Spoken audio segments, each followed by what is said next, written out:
एक बार की बात है। एक छोटे से गांव में मोहन नाम का एक गरीब लड़का रहता था।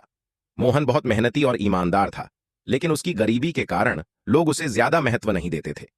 एक दिन गांव में एक साधु महात्मा आए।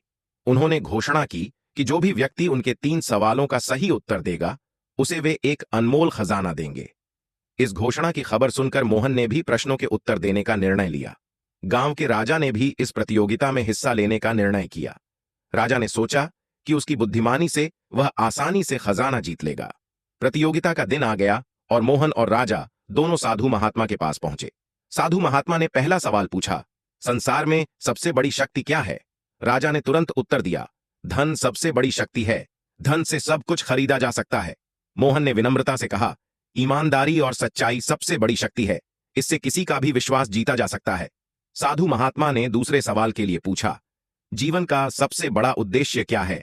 राजा ने उत्तर दिया, जीवन का सबसे बड़ा उद्देश्य है राज्य और संपत्ति प्राप्त करना।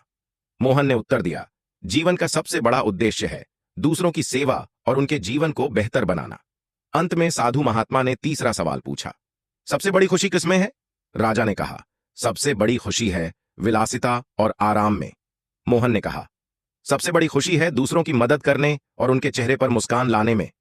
साधु महात्मा ने मोहन के उत्तरों से प्रभावित होकर कहा, मोहन, तुम्हारे उत्तरों में सच्चाई और ईमानदारी है। तुमने सही मायनों में जीवन के उद्देश्य को समझा है, इसलिए मैं यह अनमोल खजाना तुम्हें देता हूं। राजा ने मोहन से बहुत कुछ सीखा और उसकी प्रशंसा की। मोहन ने खजाने को गांव के कल्याण में लगाया और सभी लोगों का जीवन बेहतर बना दिया। इस तरह मोहन ने साबित कर दिया कि सच्चाई, ईमानदारी और दूसरों की सेवा से ही असली खुशी प्राप्त होती है।